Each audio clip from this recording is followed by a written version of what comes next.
내 일생의 성경 통독 43주차 2022년 11월 27일 주님의 평강을 기원드리며 계시록 12장에서 15장까지를 요약하도록 하겠습니다. 계시록 12장에는 하늘의 신기한 광경이 나타납니다. 1절에서 2절까지 보시면은 하늘에 큰 이적이 보이니 해를 옷 입은 한 여자가 있는데 그 발 아래에는 달이 있고 그 머리에는 12별이 별의 관을 섰더라. 여자가 아이를 베어 해산하게 되매 아파서 애를 쓰며 부르짖더라. 온갖 어려움이 있었지만 여인은 아이를 출산합니다. 여자가 아들을 낳으니 이는 장차 철장으로 만국을 다스릴 남자라. 그 아이를 하나님 앞과 그 보좌 앞으로 올려가더라. 5절입니다. 또 하늘에선 전쟁이 일어납니다. 7절과 8절에 보시면은 하늘에 전쟁이 있으니 미가엘과 그의 사자들이 용과 더불어 싸울세 용과 그의 사자들도 싸우나 이기지 못하여 다시 하늘에서 그들이 있을 곳을 얻지 못한지라. 하늘에서 쫓겨난 사탄은 남자를 낳는 여자를 박해할 뿐 아니라 그 여자의 남은 자손과도 싸우려고 합니다. 13절 용이 자기 땅으로 내쫓긴 것을 보고 남자를 낳은 여자를 박해한지라. 17절 용이 여자에게 분노하여 들어가서 그 여자의 남은 자손 곧 하나님의 계명을 지키며 예수의 증거를 가진 자들과 더불어 싸우려고 바다 모래 위에 섰더라.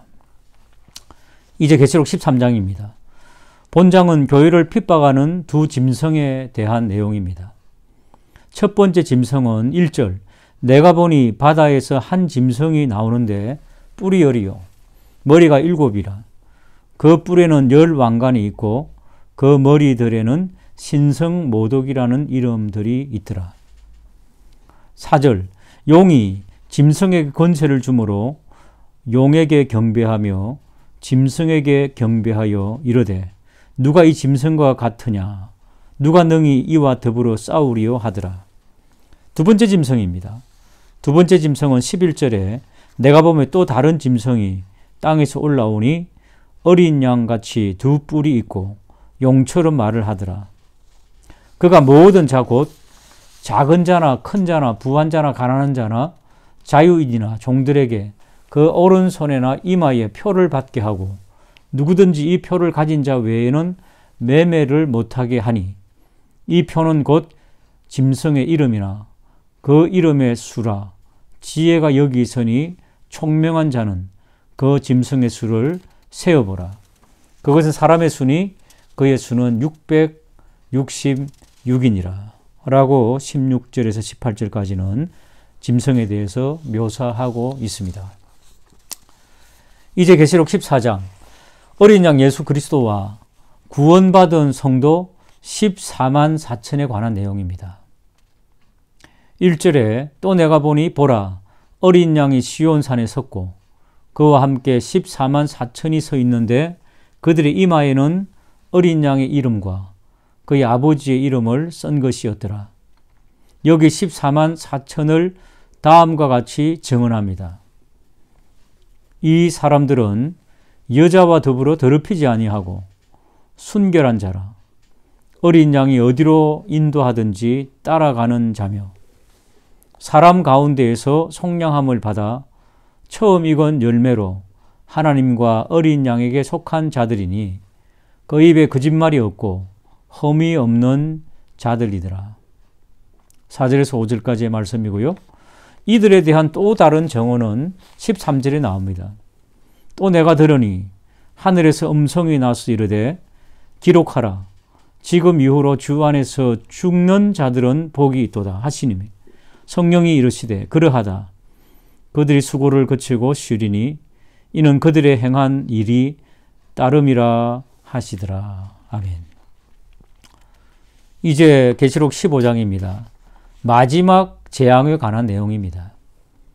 이 마지막 재앙으로 하나님의 진노가 끝날 것을 예고합니다. 마지막 7재앙을 가진 천사의 모습과 7 진노의 대접을 받는 모습이 6절에서 8절까지 기록되어 있습니다. 7재앙을 가진 7 천사가 성전으로부터 나와 맑고 빛난 세마포 옷을 입고 가슴에 금띠를 띠고 내 생물 중에 하나가 영원토록 살아계신 하나님의 진노를 가득히 담은 금 대접 7을 그 7 천사들에게 주니 하나님의 영광과 능력으로 말미암아 성전에 연기가 가득 차매 7 천사의 7 재앙이 마치기까지는 성전에 능히 들어갈 자가 없더라. 아멘. 오늘도 복된 주일 말씀 안에서 충만하시기를 주님의 이름으로 축복합니다. 계시록 16장에서 19장 말씀 요약해 드리겠습니다. 계시록 16장에서 사도 요한은 7 대접 심판을 말씀하고 있습니다. 첫째 천사가 대접을 땅에 소돔의 짐승의 표를 받은 사람들이 악하고 독한 종기가 났습니다. 둘째 천사가 그 대접을 바다의 소돔에 바다가 죽은 자의 피같이 되었고, 셋째 천사가 그 대접을 강과 물 근원의 소돔에 피가 되었습니다.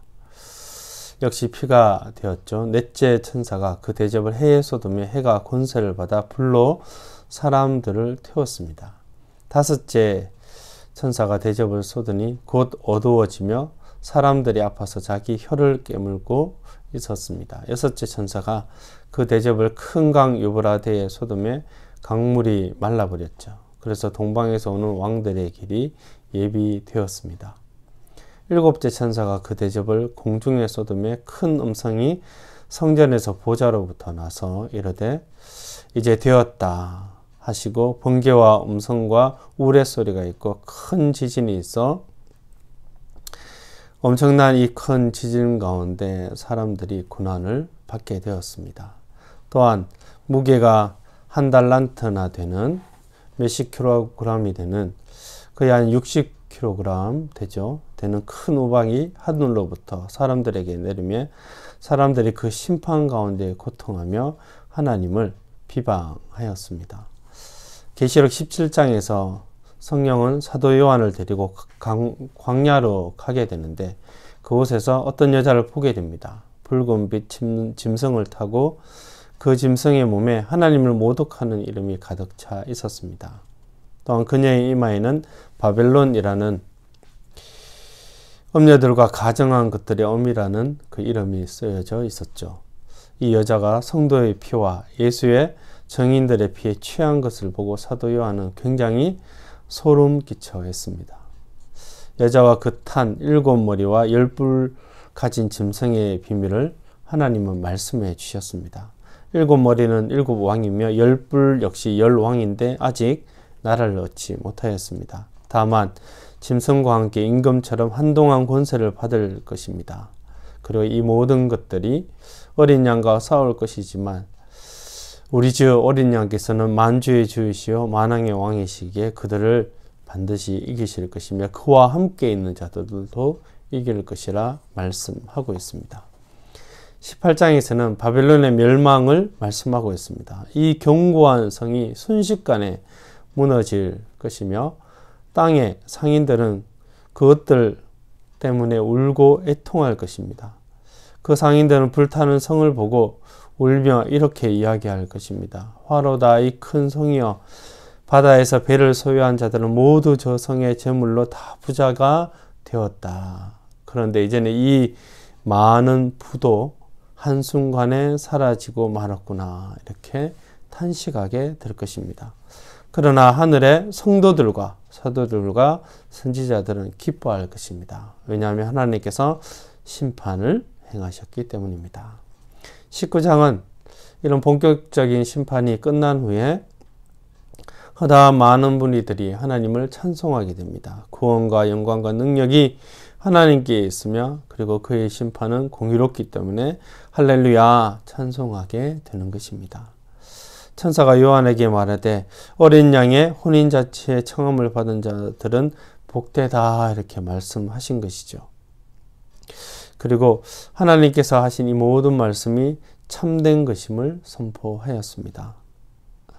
또한 그가 보니 하늘에서 백모와 그 탄 자를 보니 그 이름이 충신과 진실이며 그가 공의로 심판하고 싸우실 것인데 만왕의 왕으로 짐승과 땅의 임금들과 그의 군대들과 싸워 이기고 말탄 자의 입으로 나오는 모든 검으로 죽게 되었습니다.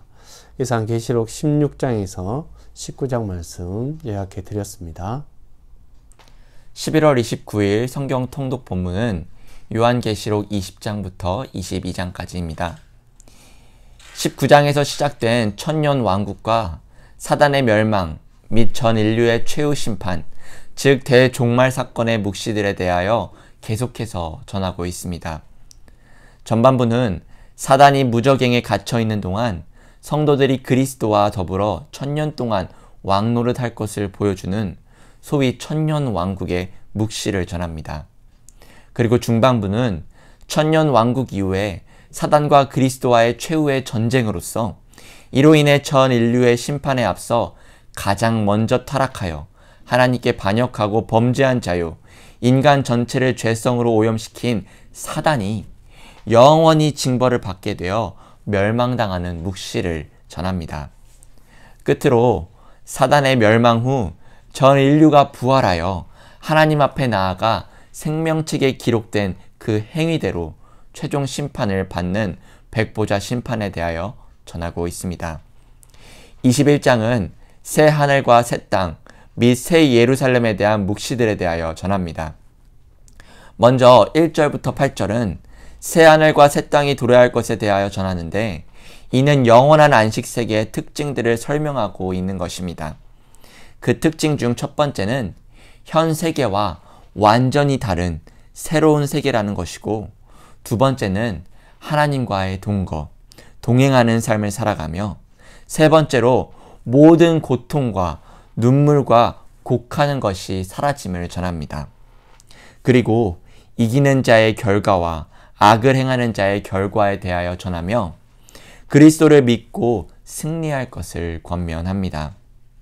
두 번째로 9절부터 17절은 새 예루살렘의 기원과 모양과 규모에 대하여 전하는데 그 기원은 하나님 자신이고 하나님의 영광을 입은 고귀한 순결한 모양이며 약속한 모든 백성들을 수용할 수 있는 규모임을 전합니다.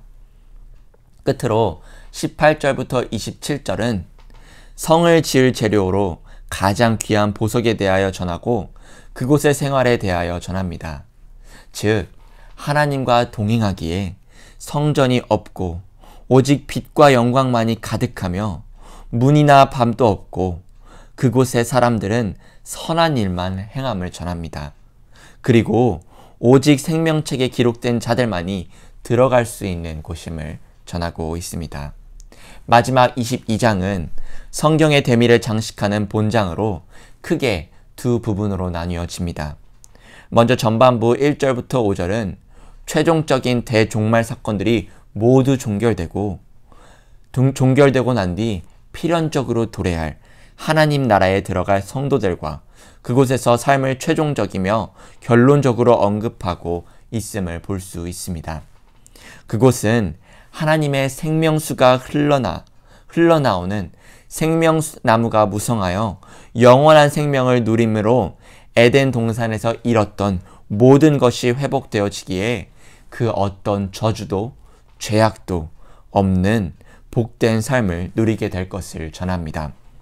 그리고 후반부 6절부터 21절은 묵시를 끝맺는 말로 진리의 말씀을 믿어 복을 얻으라 주께서 권고하며 오직 하나님께만 경배하라는 천사의 권면과 최후의 심판에 대한 주님의 마지막 말씀을 전하며 이 진리를 전하는 주님에 대해서 증거하십니다.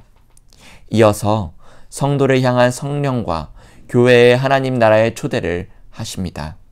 그러므로 이 모든 진리를 믿어 약속하신 하나님 나라에서 영원한 삶을 살아가는 주님의 거룩한 백성들 되시기를 주님의 이름으로 소망합니다. 사랑하시는 에일교회 성도 여러분, 우리가 지난 시간 동안 내 일생의 성경 통독이라고 하는 그런 제하의 주제로 저희들이 창세기부터 계시록까지 함께 통독해 왔습니다. 그동안 성경을 통독할 때에 빠진 부분이 있다면 계속해서 유튜브에 기록되어 있는 성경 통독 프로그램을 가지고 참조함으로써 계속하여 성경을 읽고 성경을 묵상하는 그런 우리 에일교회 성도들이 되시기를 주님의 이름으로 부탁드리며 그동안 많이 수고하셨습니다. 사랑합니다.